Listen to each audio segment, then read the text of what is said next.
ఇక ఆంధ్రప్రదేశ్ కేబినెట్ భేటీ ముగిసింది. సీఎం చంద్రబాబు అధ్యక్షతన నేడు సచివాలయంలో సమావేశమైన మంత్రిమండలి దాదాపు 3.5 గంటల పాటు వివిధ అంశాలపై చర్చించింది. ఇటీవల ఎన్నికల్లో ఇచ్చిన హామీల అమలుపై ఈ భేటీలో మంత్రిమండలి ప్రధానంగా చర్చించింది.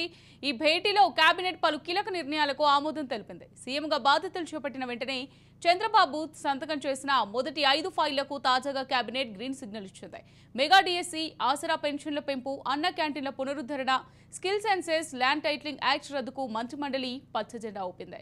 కేబినెట్ భేటీ ముగిసిన అనంతరం కూడా చంద్రబాబు మంత్రులతో సమావేశమయ్యారు. శాఖల వారీగా ముందుకు ఎలా వెళ్లాలనే దానిపై మంత్రులకు సూచించారు. శాఖల వారీగా శ్వేతపత్రాల విడుదలపై మంత్రులకు సిబిఎన్ పలు సూచనలు చేశారు. తమకు కేటాయించిన శాఖలపై అధికారులతో సమన్వయం చేసుకుంటూ పట్టు సాధించాలని దిశానిర్దేశం చేశారు.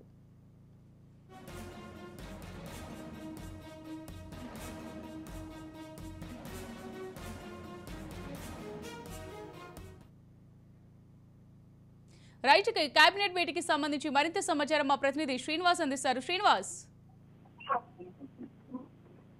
కొంతసేపటి కింద కేబినెట్ భేటీ సమావేశం ముగిసింది. అయితే ప్రధానంగా ఇందులో కొన్ని కీలక అంశాలని కేబినెట్ భేటీలో చర్చించినట్టు తెలుస్తుంది. ఇప్పటి వరకు కూడా రాష్ట్ర ఎన్డీఏ కూటమి అధికారంలోకి వచ్చిన తర్వాత ఏదైతే ప్రజలకు ఉపయోగపడేటువంటి సంక్షేమ పథకాలకు సంబంధించిన అంశాలు ఉన్నాయో వాటిని ప్రధానంగా చర్చించినట్టు తెలుస్తుంది. మరో పక్క నుంచి చూస్తే పోలవరం కావచ్చు, అదేవిధంగా అమరావతి నిర్మాణాలు కావచ్చు, ఇవన్నిటికి సంబంధించి శాఖల వారీగా ప్రతి ఒక్కరితో కూడా కేబినెట్ లో చర్చించినట్టు తెలిసింది. అంతేకాకుండా మంత్రులందరూ కూడా ఏ అంశాల మీద దృష్టి సారించాలి, అంతేకాకుండా రాష్ట్ర బడ్జెట్ కి సంబంధించినటువంటి అంశాలను కూడా ప్రధానంగా చర్చ తీసుకురావాలి. ఇప్పటి వరకు కూడా అధికారులు దేనికి ఎంత ఖర్చు పెట్టారు ఏంటి అనే అంశాల మీద కూడా చర్చ జరిగినట్టు తెలుస్తుంది. అంతేకాకుండా వాళ్ళ దగ్గర నుంచి కూడా ప్రతిదీ గత ప్రభుత్వం ఖర్చు పెట్టినటువంటి అంశాలు ఏవైతే ఉన్నాయో అన్నింటినీ కూడా ఒక శాతపత్రం కింద రిలీజ్ చేయాలంటూ కూడా ఆదేశాలు ఇచ్చినట్టు తెలుస్తుంది. అయితే ఇందులో ఏదైతే కీలక అంశాలు అంటే గత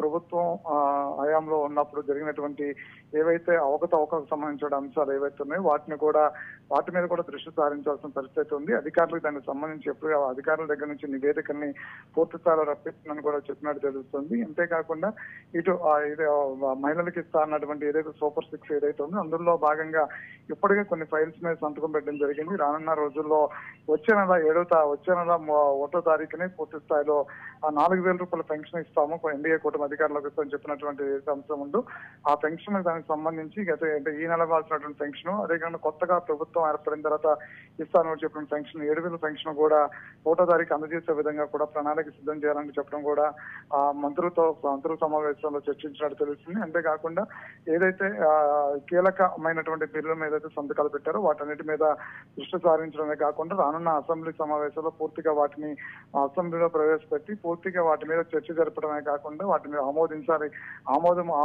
జరపడమే కాకుండా ప్రజలకు ఉపయోగపడేటువంటి ప్రతి సంక్షేమ కార్యక్రమం విషయంలో కూడా ప్రభుత్వం సీరియస్ గా ఉండాలి. ప్రజలకి ప్రతి సెకండ్ కూడా అందుబాటులో ఉండేటువంటి మంత్రివర్గం అంతా కూడా ప్రతి సెకండ్ ప్రజలకు అందుబాటులో ఉండడమే కాకుండా ప్రజలకు సంబంధించిన ప్రతి అంశాన్ని కూడా పరిశీలించి ముందుకు తీసుకెళ్లాల్సిన పరిస్థితి కూడా ఉందంటూ కూడా దిశానిర్దేశం చేసినట్టు తెలుస్తుంది. అయితే ఏదేమైనప్పుడు కూడా రాష్ట్రంలో ప్రస్తుతం ఎన్డీఏ కూటమి ఏర్పడిన తర్వాత ఇప్పుడు ఉన్నటువంటి అంటే సంక్షేమ పథకాల విషయంలో కావచ్చు, అభివృద్ధి విషయంలో కావచ్చు, అన్ని అంశాల్లో కూడా మంత్రి మండలి అంతా కూడా కలిసికట్టుగా పనిచేయాలని ఆదేశించాలని తెలిసింది.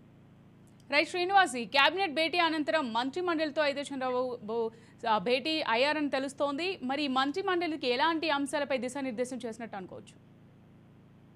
ఇదే పూర్తి స్థాయిలో రానున్న రోజుల్లో ప్రభుత్వాన్ని మరొకసారి ఎన్డీఏ కూటమికి ప్రజలు పెద్ద ఎత్తున ఓట్లేసినటువంటి పరిస్థితి ఉంది. అంతేకాకుండా ప్రజలకు ఇస్తానటువంటి సంక్షేమ పథకాలతో పాటు అభివృద్ధి అనే దాని మీద కూడా ముందుకెళ్లాల్సిన నేపథ్యం ఉంది. అయితే గత ప్రభుత్వంలో కేవలం సంక్షేమ పథకాల దగ్గర మాత్రమే ఆగిపోయారు. సంక్షేమ పథకాల పేరుతో పెద్ద ఎత్తున రాష్ట్రంలో అప్పులు చేయడమే కాకుండా రాష్ట్రాన్ని అప్పులు కుప్పగా చేశారు. అయితే ఈ రాష్ట్రంలో చేసినటువంటి 14 లక్షల కోట్ల అప్పుల రూపాయలు దేనికి ఎంత ఖర్చు పెట్టారనే దాని మీద కూడా అధికారుల దగ్గర నుంచి వివరాలు తెప్పించండి చెప్పారు. శాఖల వారీగా కూడా అధికారుల దగ్గర నుంచి వివరాలు తెప్పించాలంటూ కూడా ఆదేశాలు ఇచ్చారు. అంతేకాకుండా ప్రజలకి అందుబాటులో ఉన్నటువంటి మంత్రివర్గంగా కూడా పూర్తిగా స్థాయిలో పనిచేయాలి. ఎప్పటికప్పుడే ప్రజలకి సమస్యలు వినటమే కాకుండా ప్రజల సమస్యలకు తక్షణ పరిష్కారం ఉండే విధంగా కూడా ఎన్డీఏ కూటమి పనిచేయాలంటూ కూడా చెప్పడం జరిగింది. దానికి సంబంధించి ఇప్పటికే నారా లోకేష్ కావచ్చు, చంద్రబాబు కావచ్చు, అదేవిధంగా పవన్ కళ్యాణ్ కావచ్చు ప్రజల దగ్గర నుంచి ప్రతి అర్జీని కూడా స్వీకరిస్తున్నటువంటి పరిస్థితి కనిపిస్తుంది. అంతేకాకుండా ప్రజలతో నిత్యము మమేకమై ఉండడం ముఖ్యమంత్రి స్థాయి నుంచి మంత్రుల వరకు, ఎమ్మెల్యేల వరకు కూడా ప్రతినిత్యం ప్రజల్లో ఉండాలి, ప్రజల సమస్యలను తెలుసుకుంటూ ఉండాలి. అంతేకాకుండా ప్రజలకు ఇచ్చినటువంటి హామీ ప్రతి ఒక్కటి కూడా త్వరగతిన పూర్తి చేసి ముందుకెళ్లాల్సిన అవసరం కూడా ఉంటుంది అనే దాని బాధ్యతను గుర్తు చేసినటువంటి ఆ బాధ్యతను కూడా గుర్తు చేసినట్టు కూడా దిశానిర్దేశం చేసినట్టు కూడా తెలుస్తుంది. Thank you Srinivas.